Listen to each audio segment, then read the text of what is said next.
Okay so शुरुआत में दो क्वेरीज हैं श्रीकांत जी की कि पासपोर्ट साइज़ का फ़ोटो जो है उसको हाई रेजोल्यूशन या बड़ा रेजोल्यूशन में कैसे करना है पहला।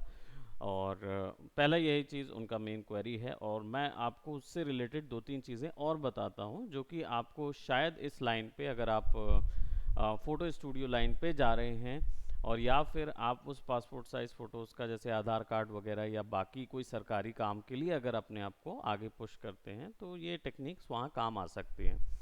तो देखते हैं कि उनको किस तरीके से यूज़ किया जाए। तो सबसे पहले इसके लिए मैं, क्योंकि वो इतनी बड़ी चीज़ नहीं है, तो मैं 5 मिनट 10 मिनट में ही वो क्लियर कर दूंगा, है ना। तो उसको सबसे पहले हम उसी को एडजस्ट कर लें। Let's go for passport size photo. Online एक पासपोर्ट साइज़ फ़ोटो निकाल लेते हैं। आप देख रहे होंगे इसका ज़्यादा साइज़ नहीं होता, 3.5 सेंटीमीटर बाय 4.5 सेंटीमीटर। तो अगर मेरे पास कोई पासपोर्ट साइज़ फ़ोटो आती है तो उसका रेजोल्यूशन देखिए 319/426 है। मैं इसको सेव कर लेता हूँ। ये ठीक रहेगी कि और कोई करेक्ट है ना? हाँ, क्योंकि अपन और भी बहुत सारी चीज़ें कर सकते हैं इसमें, जो मैं आपको थोड़ा सा इसमें दे देता हूँ। ये तो बहुत ही क्लियर है, लेकिन अगर मान लीजिए कोई ऐसा ब्लर वाली भी कोई फ़ोटो आती है ना जिसका कोई वो नहीं है। सबसे टॉप में था ये वाला। हाँ, तो इसको भी क्लियर है साइज़ क्लियर है उसका, और उसी की कॉपी मैं एक्चुअली सोच रहा था कि कोई ऐसी जो फ़ोटो स्टूडियो की ना हो।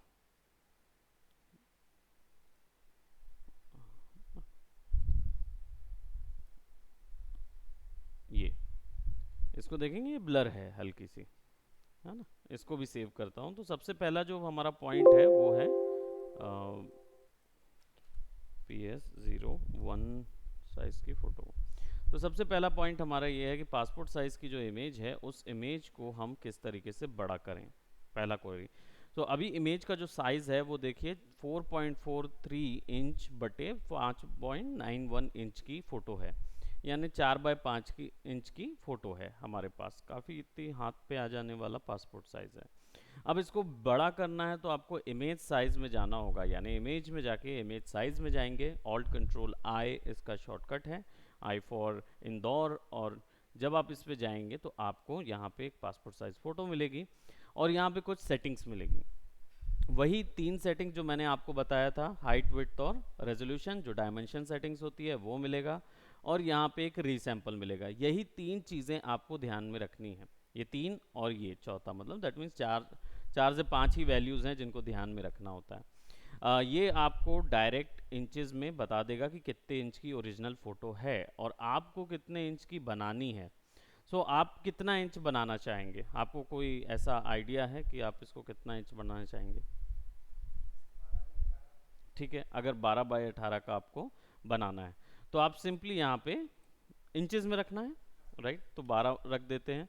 तो उसका प्रोपोर्शनल जो है वो 16 जा रहा है 12 से, क्योंकि ये मैंने ऑफ ऑन किया हुआ है। तो इसका मतलब ये है कि जब मैं इसको 12 करता हूँ तो वो उसी के हाइट के हिसाब से 16 बता रहा है। अगर आपको चाहिए कि नहीं मुझे स्ट्रिक्ट 18 ही हाइट चाहिए, तो फिर मैं इसको ऑफ करके यहाँ पे 18 कर दूंगा।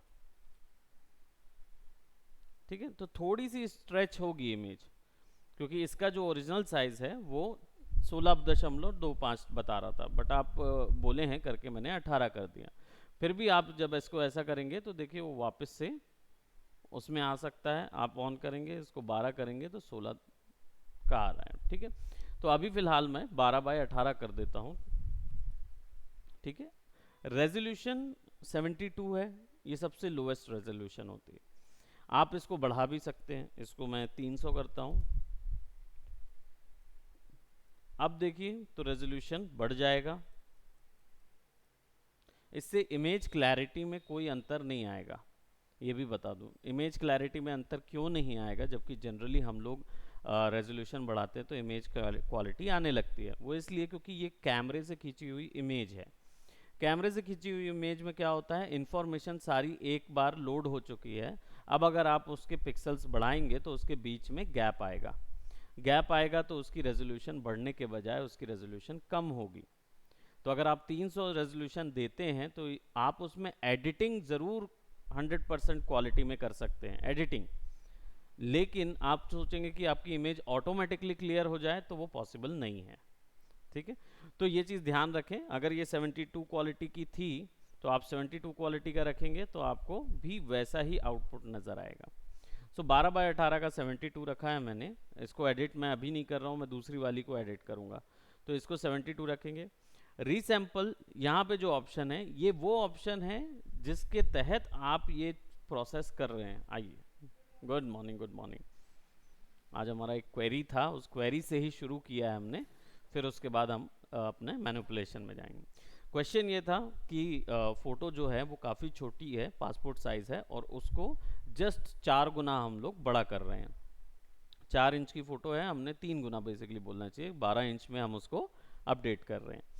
तो हाइट विड्थ डायमेंशन हमने यहाँ से मेंशन कर दिया, इमेज में जाके इमेज साइज, हाइट विड्थ और रेजोल्यूशन डायमेंशन हमने दे दिया।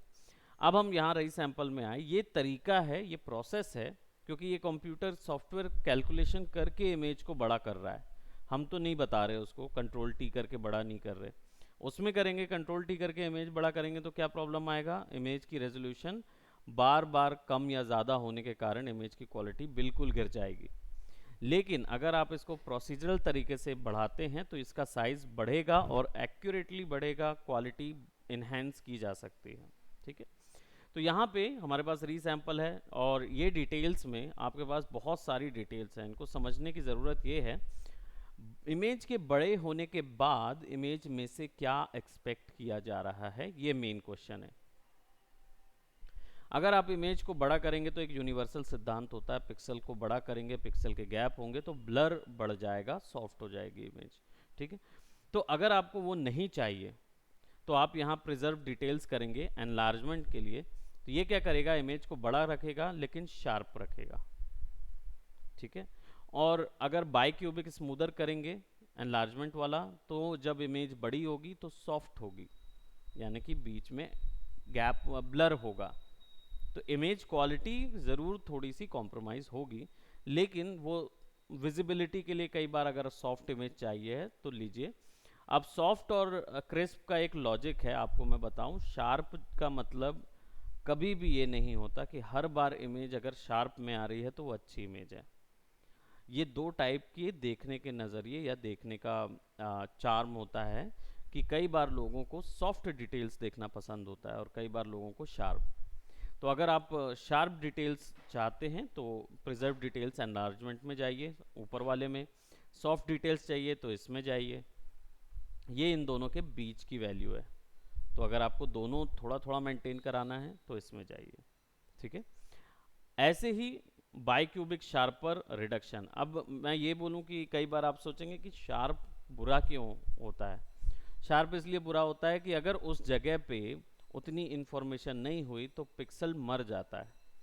उस पिक्सल, डेड पिक्सल जब आता है तो उसमें क्या होता है, रेड ग्रीन ब्लू अलग से नज़र आने लगता है, तीनों कलर एक साथ एक पिक्सल के अंदर दिखने लगते हैं, उसको हम डेड पिक्सल बोलते हैं। तो ज़्यादा शार्प कर देंगे तो उसमें डेड पिक्सल्स होने के चांसेस ज़्यादा हो जाते हैं, तो इमेज में से डिटेल कंप्लीटली गायब हो जाती है।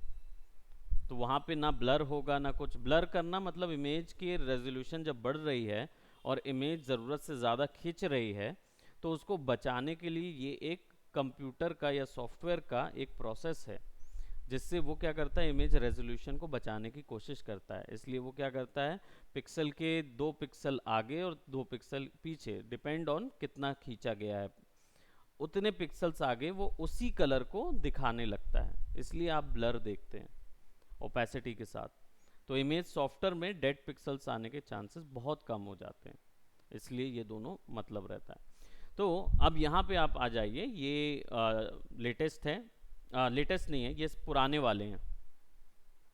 ये पुराने ऑप्शंस हैं जो पहले यूज़ किए जाते थे CS2 में, CS1, CS5, ये जो एडिशंस थे ना उनमें होते थे। CC वर्जन में ये इंट्रोड्यूस हुआ है और सबसे लेटेस्ट वर्जन में 2.0 इंट्रोड्यूस हुआ है। तो अगर आप बिल्कुल ऑटोमेटिक चाह रहे हैं और टॉप का प्रोसीजर चाह रहे हैं तो प्रिजर्व डिटेल्स 2.0 ये काफ़ी अच्छा डिटेल्स दिखाता है। 4 इंच थी, और अभी जब हम इसको ओके करेंगे तो ये हो जाएगी 12 इंच की विड्थ, और हाइट हो जाएगी 18 इंच की। दूसरी चीज़ नॉइज़ रिडक्शन, आप अगर इसको कम करेंगे तो इमेज के अंदर की शार्पनेस बढ़ जाएगी, इसको बढ़ाएंगे तो इमेज के अंदर थोड़ी सी शार्पनेस बढ़ेगी, सॉफ्टनेस कम होगी। ठीक है, तो अगर आपको एकदम शार्प चाहिए तो 100% डाल दीजिए एंड इसको ओके कर देते हैं। ओके करेंगे तो ये प्रोसेस करेगा और इमेज आपके पास आ जाएगी बड़े साइज में। ठीक है, तो अब आपके पास 12 बाय 18 की इमेज आ गई है। और जो आपकी ओरिजिनल इमेज थी वो किस साइज की थी?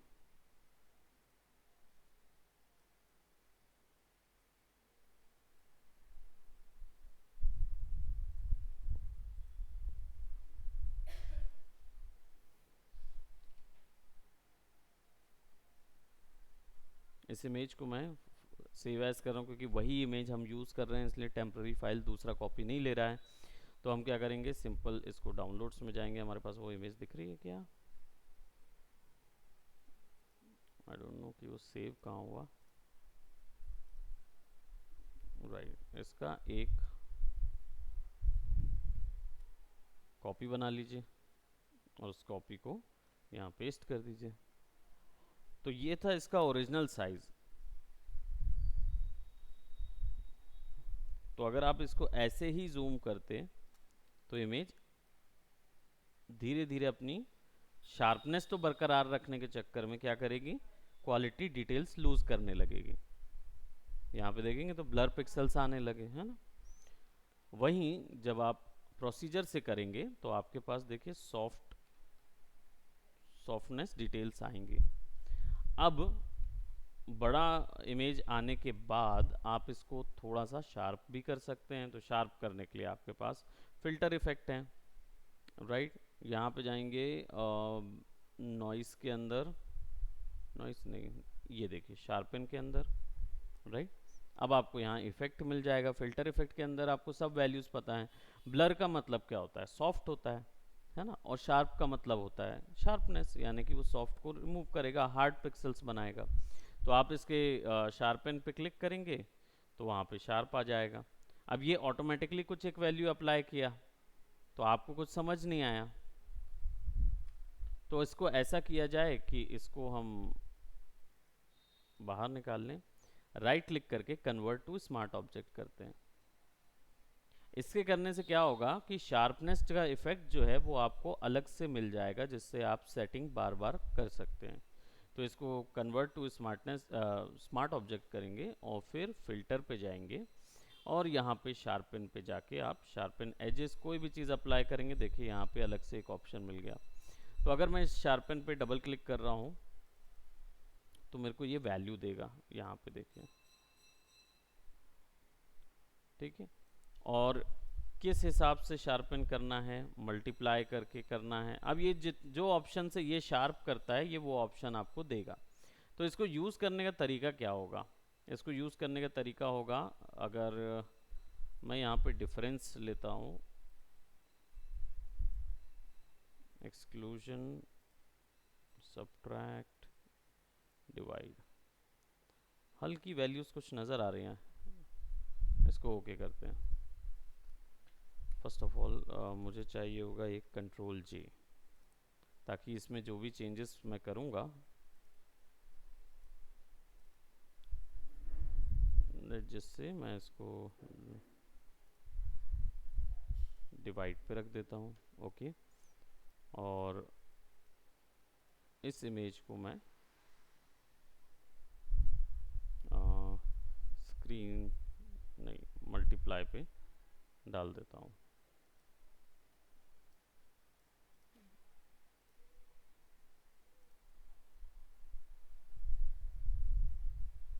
इमेज जो है वो ऑलमोस्ट वो हो गई है ना।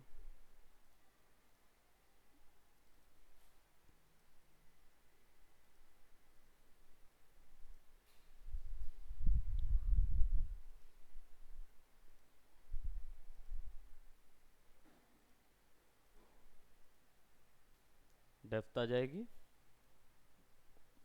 थोड़ा सा कम कर दीजिए, है ना। तो आपको डिटेल्स प्रिजर्व मिलेंगी, शार्प डिटेल्स प्रिजर्व मिलेगी। इसका एक और तरीका है, यहाँ पे कंट्रोल जे करिए और फिल्टर में जाके हाई पास निकाल लीजिए। इसका हाई पास करके एक ऑप्शन होता है, स्टाइलाइज, फाइंड एजेस,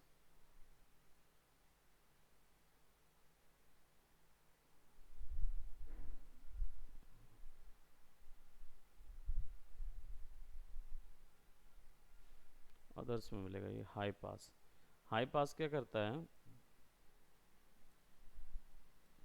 एजेस दिखाता है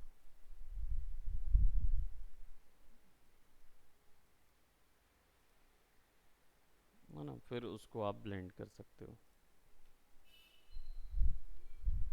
तो जो एजेस आप यूज़ कर रहे थे वो एजेस जो है वो वहाँ पे ब्लेंड हो जाती हैं। शार्पनेस के लिए और इसको फिल करके थोड़ा सा और ऐड कर दें। हाई पास कुछ नहीं करता, ये केवल ग्रे स्केल में टर्न करता है और जो जहाँ जहाँ ब्लैक सबसे ज़्यादा होता है बस उसमें एजेस बना देता है। तो अगर मेरी आइज़ के नीचे वाला हिस्सा जो है वो अगर नॉर्मली इतना ब्लर है, तो जब मैं हाई पास लगा के करता हूँ तो उसमें थोड़ा सा एक लाइन आ जाएगी बस। तो शार्पनेस क्रिएट करने के लिए है। अब हम इसको मैनुअली करें या फिल्टर गैलरी से हम यहाँ शार्पन लगा के शार्पन एजेस कर दें। शार्पन एजेस में भी हमको सेम वो ऑप्शन देगा कि एजेस को शार्प कैसे करनी है। फिर वही आइसोलेट करके भी कर सकते हैं। फिर मान लीजिए इसको मैंने शार्पन एजेस भी कर दिया है ना, मल्टीप्लाई कर दिया, और फिर एक ऊपर लेयर ले लूँ और स्किन एरिया में सेलेक्ट कर रहा हूँ, है ना। इसको मैं सेलेक्ट किया, यहाँ पे मैं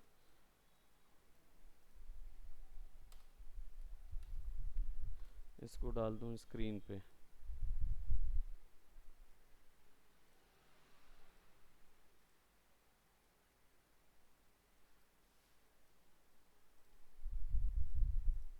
व्यक्ति का उतना एरिया जो है वो लिट किया जा सकता है।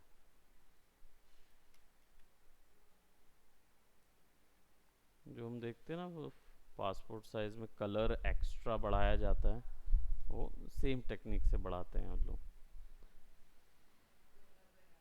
हाँ, आप कितना गोरा करना चाहें आप उतना गोरा क्रिएट कर सकते हो उसको। तो ये ब्लेंडिंग मोड्स बहुत अ, अलग ही होते हैं। आप इसको दिमाग में नहीं आएगा। इसीलिए बस इमेज को देखने का नज़रिया ये होना चाहिए कि इमेज में 5 कलर बस हैं, ब्लैक एंड वाइट और आरजीबी। तो कौन सा टूल है जो वाइट को हिट कर सकता है, कौन सा टूल है जो ब्लैक को हिट कर सकता है, कौन रेड को हिट करेगा, कौन ग्रीन को और कौन ब्लू को। बस ये एक बार अरेंज हो जाता है ना काम करते करते, तो फिर आपको फिर दिक्कत नहीं होगी आगे। मैं सेम चीज़ 10 और तरीक़ों से कर सकता हूँ, क्योंकि मुझे ओवरऑल बाकी टूल्स का ज्ञान है। तो शुरुआत हमें उधर से ना करके शुरुआत इसी जगह से करें कि पहले छोटे छोटे टेक्निक्स अप्लाई करके आउटपुट वर्क कंप्लीट करें और फिर उसके बाद मल्टीपल टेक्निक्स का अप्लाई करें। ठीक है। सो एक तो ये हमारा आज का एक क्वेश्चन था जिसमें हमने पासपोर्ट साइज़ को रीसाइज करने का देखा। दूसरा हमारा एक और पैटर्न था, जैसे ये जो एजेस थे ये मैनुअली एजेस बनाए जा सकते हैं, शार्पन एजेस, है ना। तो सिंपल इसको जैसे ले लिए और डार्कन पे अप्लाई कर दिया, तो देखिए और ऑटोमेटिकली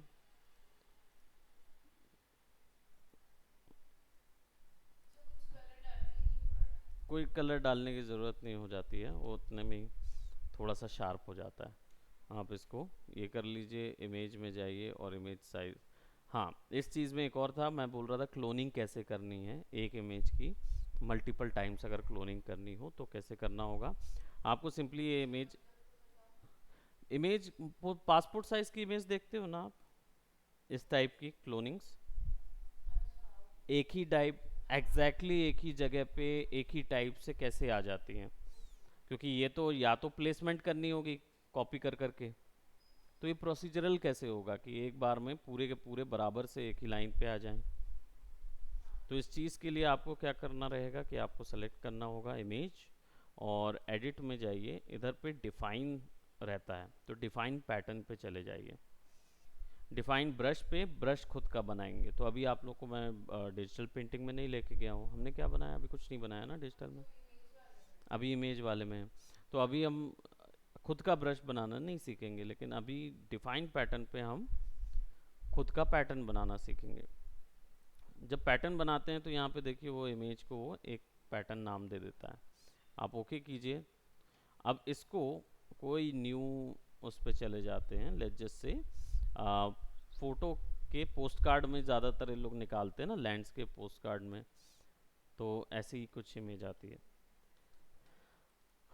अब ब्रश पे आ जाएंगे तो आपको चाहिए होगा कि यहाँ पे आपके पास ब्रश रहेगा, और आपका ब्रश जो है वो पेंट किस हिसाब से करे, राइट? तो वो, हाँ, ये जो हमने अभी बनाया ना डिफाइन प्रीसेट, ब्रश प्रीसेट, वो पेंट होता है, राइट? तो आपने क्या किया, अभी फ़िलहाल इसका आपने पैटर्न डिफाइन कर दिया, तो यहाँ पे आपको पैटर्न बनाने वाला ब्रश भी मिलेगा। ठीक है, let me just see where it is, क्योंकि बहुत पहले हमने यूज़ किया हुआ है। हिस्ट्री ब्रश हो गया, ये pattern stamp tool, right, S shortcut है। और हमने जो हीलिंग ब्रशेस देखे थे उस समय, सी एस वर्जन से पहले हीलिंग ब्रशेस नहीं थे, उस समय क्लोन स्टैम्प टूल था। इसी के तर्ज पे उसी को मॉडिफाई करके इन लोगों ने नया ब्रशेस बनाए हैं, जो हमारा हीलिंग ब्रशेस का पूरा पैक होता है। ये पूरा पैक का सबसे ओल्ड टूल जो है वो स्टैम्प टूल है।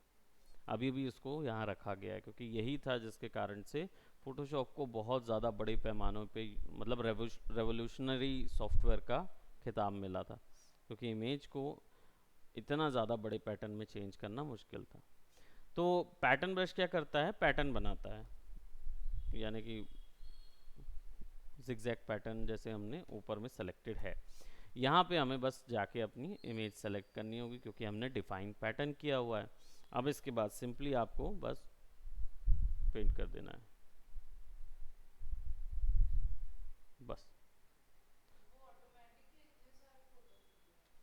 उसने क्या किया, ग्रिड में था, इमेज का जो ओरिजिनल साइज था उस साइज के अकॉर्डिंग उसने यहाँ पे उसको फिक्स कर दिया। अब आपको कुछ नहीं करना है, सी शॉर्टकट है क्रॉप का, और आपको बस केवल यहाँ तक एक क्रॉप लगाना है इधर, और एक क्रॉप लगाना है इधर।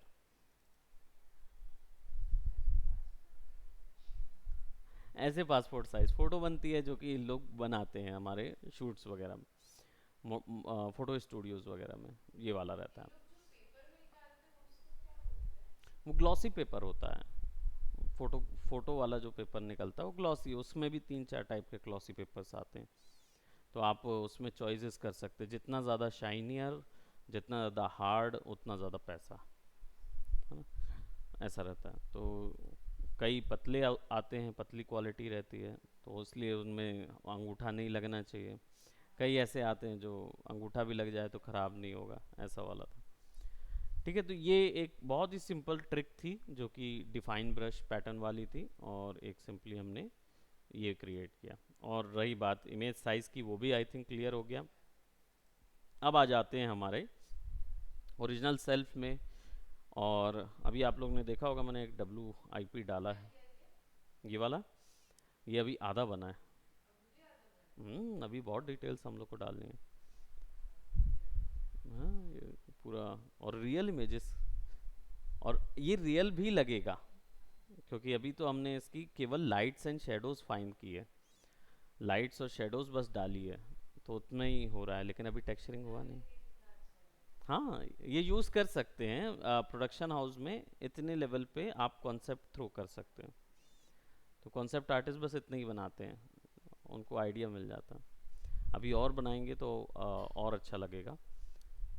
सो अभी हमारा जो कॉन्सेप्ट है वो चल रहा है मैनिपुलेशन का, पोस्टर के लिए। और हमने देखा कि यहाँ पे हमारे पास ये पता नहीं कौन सी इमेज आ गई है,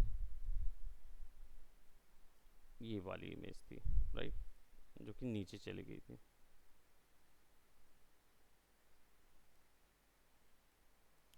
थोड़ा सा ऊपर था शायद। ओके, सो अब क्या है हमारे पास, हमने पर्सपेक्टिव पे सेट कर दिया था इसको। हम हमें लग रहा था कि जूता जो है वो डिस्टेंस पे रखा हुआ है, ये तो आ रहा है, लेकिन जूता जो है वो एक्चुअली उस जगह पे है, ये दिखाने के लिए हमें जूते को उस इन्वायरमेंट की शेडोज़ और उस इन्वायरमेंट की लाइट्स के अकॉर्डिंग सेट करना होगा। तो लाइट्स एंड शेडोज़ का सबसे पहला जो टेक्निक होता है उसमें आपको एक ग्रे सॉलिड कलर बनाना पड़ेगा। तो आप एडजस्टमेंट लेयर यूज़ करते हैं, हमने प्रीवियसली कुछ एडजस्टमेंट लेयर यूज़ की थी थोड़ी थोड़ी। सॉलिड कलर ये जो हैं ये भी वैसे ही काम करते हैं जैसे ब्लेंडिंग मोड काम करते हैं। इसका मतलब कि यहाँ पे ये यहाँ से यहाँ तक केवल ब्लैक और वाइट इमेजेस के लिए बना हुआ टूल्स है, यहाँ से यहाँ तक कलरफुल इमेजेस के लिए बना हुआ टूल है। ठीक है, ये जो हिस्सा है ये सॉलिड मैट्स प्रोवाइड करता है। ठीक है, और ये जो हिस्से हैं ये सारे के सारे कोई एक सर्टेन इफेक्ट देने के लिए यूज होता है। जैसे इन्वर्ट है, दैट मीन्स इमेज को उल्टा कर देगा, इमेज के जहाँ जो कलर्स हैं उनको एग्जैक्ट कॉम्प्लीमेंट्री पे उल्टा करता है। इसलिए जब आप इन्वर्ट करते हैं किसी इमेज को तो इमेज के कलर्स ऐसे नज़र आते हैं जैसे कि नेगेटिव हो। फोटो नेगेटिव देखे हो आपने? फोटोज का नेगेटिव देखें, कैमरा से फोटो खींचते थे, आपने देखा है कि नहीं पता नहीं। आपने कैमरास सबसे पहला कैमरा कौन सा देखा?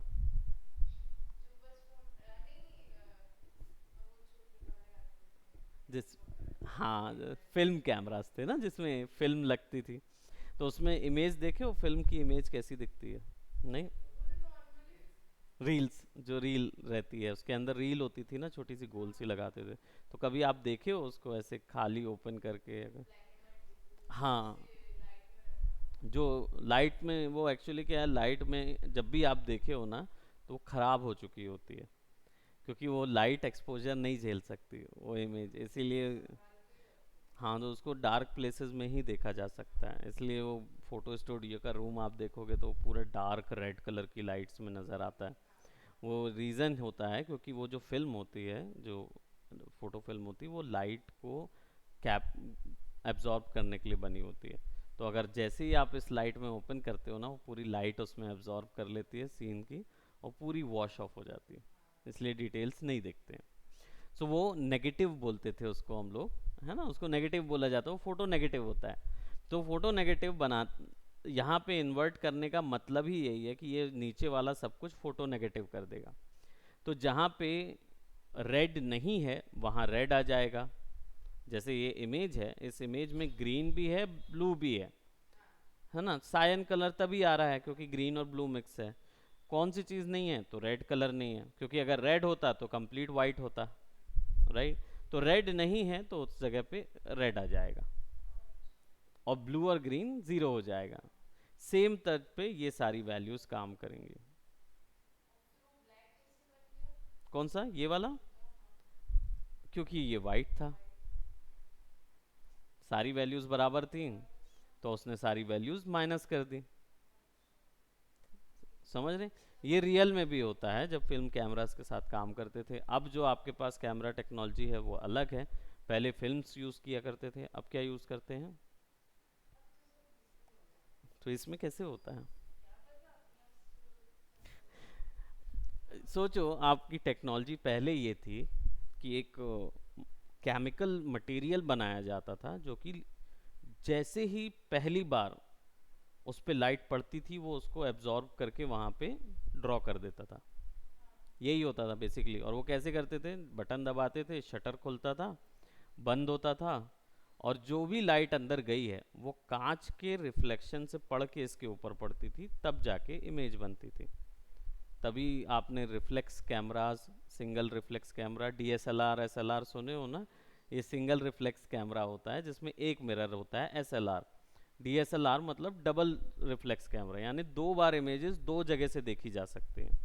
उसका भी टेक्नोलॉजी है, सिनेमाटोग्राफी में जाते हैं ना तो हम लोग ये पूरा पढ़ाते हैं इस चीज़ को। इसमें क्या होता है कि आप कैमरा के, आप जब कैमरा का आँख लगाते हैं ना कैमरा में, तो आप फिल्म की डायरेक्शन से नहीं देख रहे होते हैं। तो आपको एग्जैक्ट इमेज नहीं दिखती है जो सामने है। तो डीएसएलआर कैमरास में एग्जैक्ट इमेज दिखती है, क्योंकि वो मिरर दो लगे होते हैं। तो एक में रिफ्लेक्शन होके इमेज में जाता है और एक में रिफ्लेक्शन होके आपके मिरर पे जाता है, जहाँ से आप एक्यूरेट सामने वाला व्यू देख रहे होते हैं। ठीक है, तो वो लेंस में एग्जैक्ट चीज़ आपको पकड़ना है तो वो डीएसएलआर से होती है। हाँ, एसएलआर में क्वालिटी का कोई लेना देना नहीं, क्वालिटी सेम बस चली जाती थी। तो वही चीज़ थी कि नेगेटिव्स में एक्सपोज करते थे, तो ऐसे करते थे। तो आज के दौर में ऐसा फिल्म तो आती नहीं है, तो ऐसी कौन सी चीज़ होती है? अभी ना एक इमेज सेंसरी चिप लगता है। सिस्टम वही है, बस वो मटेरियल जो है वो चेंज होके अब एक क्या बोलते हैं, छोटी छोटी छोटे छोटे सेंसर्स लगे हैं जो लाइट पकड़ते हैं। और वो सेंसर, पहले इमेज हमारी लिमिटेड होती थी ना, फिल्म एक बार इमेज छप गई तो छप गई, फिर दूसरा वाला यूज़ करते थे, दूसरे में जाएगा, तीसरे में जाएगा, तो ऐसे करके एक बार में 50 या 60 फोटोज़ ली जा सकती थी। आज आप अनलिमिटेड फ़ोटोज़ कैसे लेते हैं? एक बार में 4000 डेटा, 5000 फ़ोटोज़, 6000 फ़ोटो कैसे होती? वो मेमोरी में सेव हो रहा है। इमेज सेंसर बदलता नहीं है, इमेज सेंसर वैसे ही रहता है, क्योंकि उसको पता है जैसी लाइट पड़ेगी उसको वहाँ पे बस लाइट जलाना भर है, और जैसी इमेज हुई उसने मेमोरी में सेव किया और बाकी फिर लाइट ज़ीरो हो जाती है। तो वो फिर चालू होती है, फिर बंद होती है, फिर चालू होती है, बंद होती है, ऐसे करके इमेज कैप्चर हो जाती है सेंसर में। ये कॉन्सेप्ट था इन चीज़ का। तो यहाँ पे ये जो स्पेशल इफ़ेक्ट्स हैं, इन्वर्ट करना या कुछ एक पर्पस के लिए आपको आगे ज़रूरत पड़ेगी, एडवांस इफ़ेक्ट्स के लिए तब इनकी ज़रूरत पड़ेगी। तो अभी फ़िलहाल मुझे क्या चाहिए होगा लाइट्स एंड शेडोज़ बनाने के लिए? सबसे पहले ये तो पता करूँ कि लाइट्स एंड शेडोज़ कैसी हैं इमेज के अंदर। इसके लिए क्या करेंगे? ब्राइटनेस को 50, सैचुरेशन 0। ठीक है, हमेशा यही रीज़न ये है क्योंकि इसी से पता चलेगा ना हमको कि लाइट्स कहाँ से आ रही हैं। तो अभी हमें दिख रहा है कि मेन लाइट सोर्स पीछे से है, इमेज में भी यहाँ लाइट सोर्स होना चाहिए। ठीक है, क्योंकि बाकी कारों में देखिए तो स्पेकुलर लाइट्स बन रही हैं। स्पेकुलर मतलब शाइनी स्पेस पे जब इमेज फॉर्म होती है तो उसको स्पेकुलर बोलते हैं। ये हाईलाइट नहीं होता। हाईलाइट तो वो हिस्सा होता है जब कोई भी ऑब्जेक्ट में लाइट पड़ती है और आपकी आंख में जाती है, वो हाईलाइट होगा। लेकिन अगर ये स्पेस, ये मुझे कैसे पता चलता है कि ये जो फिनिशिंग है, ये जो लगी है, ये स्मूथ है, ये मुझे कैसे समझ में आता है? अगर मैं ना छूं और आपको मैं एक चलो एक सिंपल टेनिस की बॉल रखूं, ठीक है, और एक तरफ स्नूकर की बॉल यानी कि जो आपकी बिलियर्ड्स खेलते हैं वो वाली बॉल रखूं, कौन सी स्मूथ होती है?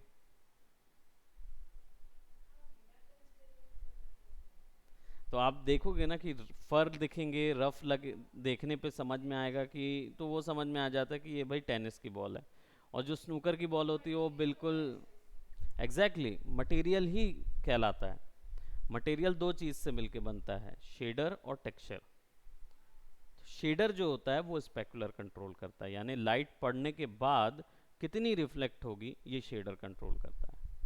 ठीक है, तो यहाँ पे इनका शेडर जो है वो बहुत जल्दी रिफ्लेक्ट कर दे रहा है, इसके कारण से हमें यहाँ पे हाइलाइट्स नज़र आ रही हैं। ठीक है, अब ये जूता ऑब्वियस सी बात है स्पेकुलर नहीं दे सकता, क्योंकि ये वो मटेरियल ही नहीं है। तो ये स्पेकुलर नहीं देगा, ये क्या देगा? रिम देगा। रिम का मतलब है जब लाइट आप मारते हो कहीं पे और कोई ऑब्जेक्ट सामने आ जाता है, तो अगर आप उसकी एजेस को देखेंगे तो वहाँ पे लाइट नज़र आएगी आपको। ठीक है, तो यहाँ पे हमें रिम बनाना होगा लाइट का। दूसरी चीज़, इतनी ढेर सारी लाइट है और अगर पड़ रही है तो आप देखेंगे कि उस तरफ का हिस्सा तो डेफिनेटली चमकेगा, लेकिन इस तरफ का हिस्सा क्या होगा? डार्क होगा। कितना डार्क होगा ये पता चलेगा हमको यहाँ से। ये देखिए, यहाँ पे लाइट पड़ी होगी तो इधर पे डार्क हो गया, है ना। और ऊपर में सन के कारण, क्योंकि सन बड़ा लाइट सोर्स है, तो इधर भी लाइट आ रही होगी, इधर भी लाइट आ रही होगी, पीछे से भी लाइट आ रही होगी। इसके कारण वो एकदम डार्क नहीं होगा, लेकिन थोड़ा ग्रे हो जाएगा कंपैरेटिवली इससे। पहली चीज़। दूसरा, ये ऑब्जेक्ट इसके ऊपर रखा है तो यहाँ पे शेडो बननी चाहिए। ठीक, तो वो बनाते हैं। वो कैसे बनेंगी? सिंपल, हमको शेप के ऊपर में सबसे पहले सिलेक्शन लेना होगा कि किन जगहों पे हमें बनाना है। तो सबसे पहले मैं यहाँ पे पॉलीगोनल लेसो टूल ले रहा हूँ। पॉलीगोनल लेसो टूल से अच्छा है मैं पी शॉर्टकट दबाऊंगा पेन टूल के लिए, ठीक है, पैरेट। और यहाँ से हम क्या करेंगे,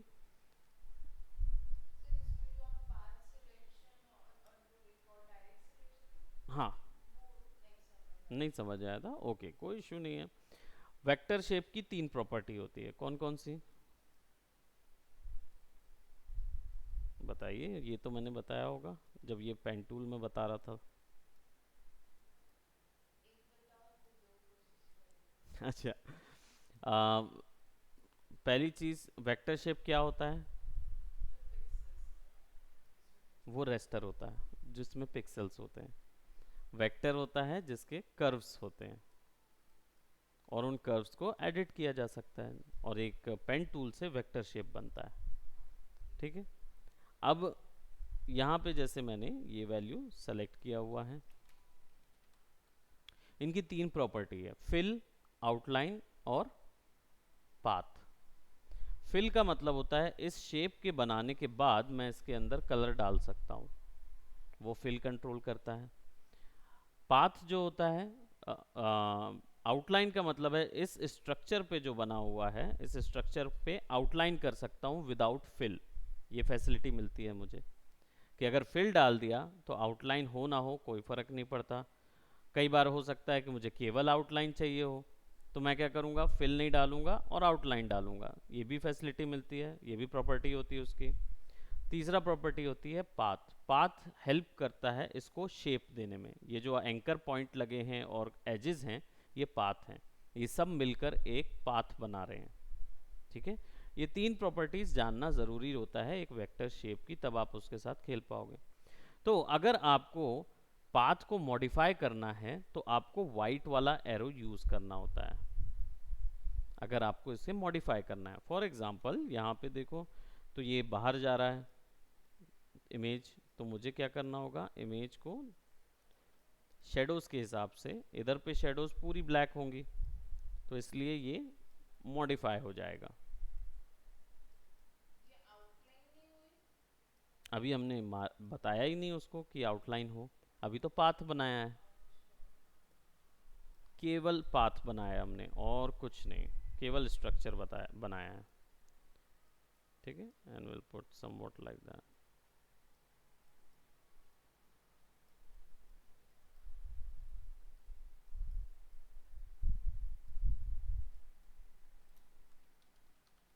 ठीक है, करेक्ट। अब अगर मुझे इस पूरे को एक साथ मूव करना है तब मैं यूज़ करूँगा ब्लैक वाला एरो, यानी कि मुझे पूरे को एक साथ मूव करना है तो सिंगल सिंगल पॉइंट को मॉडिफाई करने के लिए वाइट वाला एरो, और अगर पूरे को एक साथ मूव करना है तो ब्लैक वाला। और के नहीं नहीं नहीं, केवल सिलेक्शन मूव होगा। प्लस ऑल्ट दबा के आप इसको ड्रैग करोगे तो आप मल्टीपल कॉपी ले सकते हो, कंट्रोल टी करके इसको फ्लिप हॉरिजॉन्टल करोगे तो आप इसका मिरर बना सकते हो, यानी वो वैसा ही काम करेगा जैसा एक इमेज करती है। डिलीट कर देता हूँ मैं डिलीट की से। नाउ अब देखेंगे यहाँ पे मैंने पूरा सिलेक्शन लिया हुआ है, मैं बस इसको क्या करूँगा, मेक सिलेक्शन करूँगा राइट क्लिक करके। इससे क्या होगा, एक पिक्सल का फेदर बन जाएगा, सॉफ्ट आ जाएगा, सिलेक्शन हो गया। अब इस सिलेक्शन को मैं यहाँ क्लिक करके कर्व दे दूंगा, ठीक है। सिलेक्शन है, यहाँ पे कर्व में क्लिक किया, फट से एक नई लेयर बन गई और वो ऑलरेडी मास्क लेयर बन के आएगी। तो इससे फ़ायदा ये होगा कि जब मैं यहाँ से वैल्यू बढ़ाऊंगा या कम करूंगा तो उतनी ही जगह पे कर्व से शेडो और लाइट दोनों आ सकती है ना, बढ़ा दूंगा तो लाइट आ जाएगी, कम कर दूंगा तो शेडो आएगी। अब मुझे कितना कम करना है ये डिसाइड मैं इस कलर से करूंगा। विजुअली देख के मुझे लगता है कि इसका इतना होना चाहिए, पर ऑब्जेक्ट काफ़ी बड़ा है और ये कार काफ़ी छोटी है। ऑब्जेक्ट के अगर हमें जज करना होगा तो हम इन कलर से जज कर सकते हैं। ये तो कलर है, डार्क कलर है, ये तो वाइट है, तो वाइट ऑलरेडी बाउंस मारता है थोड़ा सा। ये तो पता है ना आपको कि जब ब्राइट सरफेस पे लाइट पड़ती है तो क्या होता है, और डार्क सरफेस पे लाइट पड़ती है तो क्या होता है? लाइट क्या करती है? रिफ्लेक्ट करती है। तो अगर ऑब्जेक्ट आसपास में सारे ब्राइट कलर्स हैं तो वो क्या करेंगे? रिफ्लेक्ट करेंगे, है ना? तो यहाँ ज़्यादा डार्क नहीं होगा। वहीं अगर यहाँ पे कलर ही डार्क है तो इसलिए लाइट यहाँ एब्जॉर्ब हो जाएगी, तो इसलिए यहाँ डार्क नज़र आएगा। ठीक है, ऐसे लाइट काम करती है। बिल्कुल। जब तक ये नहीं लगेगा, देखिए ये चीज़ शुरुआत में सोचने के लिए होती है, बाद में करते करते करते इतने हो जाते हैं, जैसे मैं आपको एक्सप्लेन कर रहा हूँ। इसलिए मुझे ये बनाने में अभी कितना लग गया, 2 क्लासेस लग गई, राइट? अब अगर मैं इसको क्या बोलते, बिना आपको समझाए बना रहा होऊंगा तो ये मेरे लिए मात्र आधे घंटे का काम है। 30 मिनट में मैं फटाफट फटाफट कर लूँगा, क्योंकि मैं इतने ज़्यादा बार कर चुका हूँ कि मुझे ध्यान है कि कहाँ पे लाइट कहाँ पड़नी चाहिए। मैं इमेज देखते ही साथ पहले प्लेस होल्डिंग तक मुझे कुछ पता नहीं होगा, और जैसे ही प्लेस होल्डिंग हो गई, मैंने लगा दिया सब चीज़ों को, फिर मेरा दिमाग अब रेंडर कर लेगा उस पूरी चीज़ को। तो सिंपली हमने यहाँ पे क्या किया, एक शेडो बना दी, और अब इन शेडोज़ को आप थोड़ा सा ब्लर कर सकते हो। तो यहाँ मास्क में चले जाइए, मास्क लेयर को सेलेक्ट कीजिए और इधर पे फेदर बढ़ा दीजिए।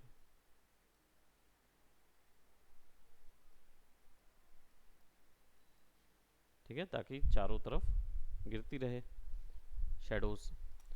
और ब्रश लेके मैं इन जगहों पर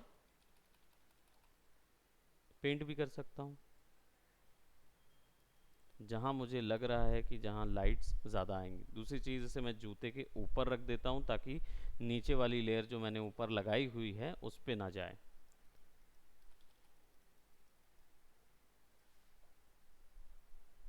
अब देखें, यहाँ पे मुझे वाइट कलर पुट कर रहा हूँ मैं। अब आप देख रहे हो कई जगहों पे मैं ज़्यादा कलर नहीं कर पा रहा हूँ।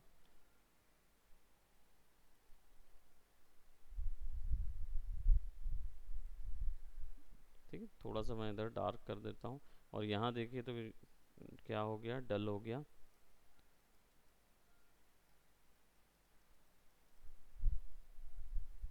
उप्स, यहाँ काला पेंट करूँगा ताकि इधर असर ना जाए। तो अब देखिए यहाँ डेप्थ बन रही है, शेडोज डेप्थ बन रही है ना? बस सिंपल पेंट कर दूंगा। अब वो डिस्टेंस के हिसाब से छोटी होती जाएंगी शेडो डेप्थ,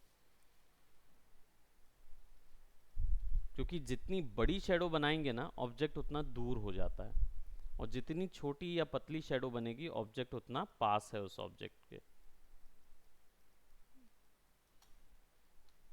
ठीक है, अब आ जाते हैं लाइट्स के लिए।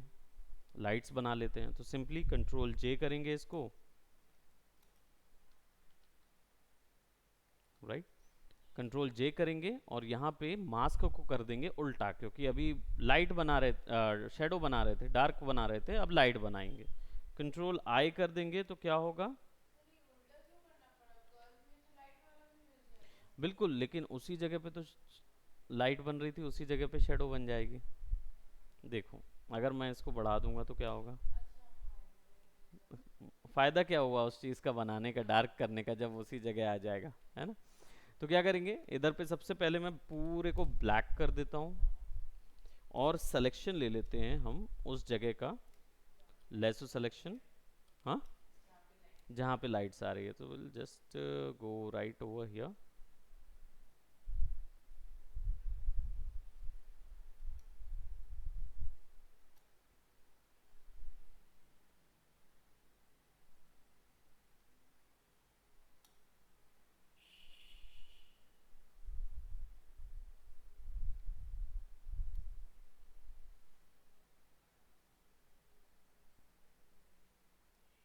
ठीक है, हमने आउटर एरिया सेलेक्ट कर लिया। अब सिंपल इस जगह पे कर देंगे वाइट पुश। ठीक है, और यहाँ आ जाएंगे और यहाँ आके इसको बढ़ा देंगे, तो यहाँ देखो काफ़ी ज़्यादा स्पेकुलर लाइट आ गई, राइट। अब आप देख रहे हो कि कुछ हिस्से पे बाहर लाइट चली गई है, जबकि बाहर ऐसा ग्लो जाना नहीं चाहिए, उसे यहाँ दिखना चाहिए शू पे। तो क्या करेंगे, इसको बस शू के ऊपर ले जाएंगे और ऑल्ट दबा के मास्क कर देंगे। मास्क करने पर क्या होगा, इमेज के बाहर नहीं जा पाएगा। अब हमें बस इसकी शेडोज कंट्रोल करनी होंगी। जैसे यहाँ पे हमारी जो शेडोज है लाइट्स वो बहुत ज़्यादा ब्राइट है, तो थोड़ा सा कम करेंगे। तो आप अगर ऐसे देखो तो ये आ रही लाइट बाहर से, तो आपके पास क्या हो गया, फेदर की ज़रूरत ही नहीं है, क्योंकि यहाँ पे हमने जो ऑलरेडी लैसो टूल लिया हुआ है, उस लैसो से, गुड मॉर्निंग, ऑलरेडी फेदर आया हुआ है, राइट। उतना ज़रूरत ही नहीं पड़ी, उसमें ऑलरेडी फेदर था। क्लास हो रही है, इसके बाद होगी ना, 10:30 बजे था ना, 10 से 11 मेरी क्लास है, 11 के बाद से ऑडिशन है।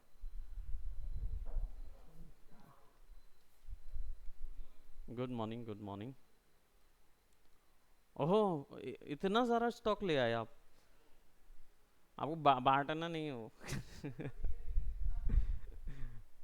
सो क्या बोलते हैं, हमने आउटर विंग तैयार कर लिया है, राइट। अब हम इसकी वैल्यूज़ को गायब कर देते हैं। तो नाउ यू कैन सी कि अभी लाइट्स एंड शेडोज तो बराबर आ गई, ठीक है। अब यहाँ पे लग रहा है कि ये उस ऑब्जेक्ट के ऊपर में रखा हुआ है, यहाँ पे शेडोज आ रही हैं, सीधी सी बात है। लेकिन जो इमेज का टोन है, जो इमेज का कलर है, वो इधर कलर नहीं दिख रहा है, क्योंकि ये तो प्लेन ब्लेंड लग रहा है। ऑब्वियस सी बात है, क्योंकि इसका जो क्या बोलते, जो बैकग्राउंड है वो बिल्कुल डिफरेंट था। तो अब क्या करेंगे, इसका टोन सिमिलर रखना होगा। टोन सिमिलर के लिए हम क्या करेंगे, यहाँ से कलर से लुमिनोसिटी पे डाल देंगे, ठीक है। अच्छा, यहाँ तक कर लेंगे, कर पाएंगे ना, ठीक है। तो अभी के लिए यहीं तक करिए, पहले लाइट्स एंड शेडोज मैच करना सीखे, क्योंकि फिर मैं लुमिनोसिटी में जाऊंगा, फिर कलर मैच कराऊंगा, तब फिर आपको वो दिक्कत होगी। तो अभी क्या करेंगे, आज जो हमने ये किया है वो चीज़ करें, राइट। हमने जो लाइट्स एंड शेडोज मैच किया था वो वाला पोर्शन आज करिए, ठीक है। कोई डाउट अभी तक, कर लेंगे, है ना। तो इसको करेंगे, फिर इसके बाद मैं कलर मैच करना बताऊंगा कि ये लगे कि एग्जैक्टली उस जगह पे इन्वायरमेंट से लाइट ले रहा है, कलर ले रहा है, ओके। वैसा करेंगे। So that's it.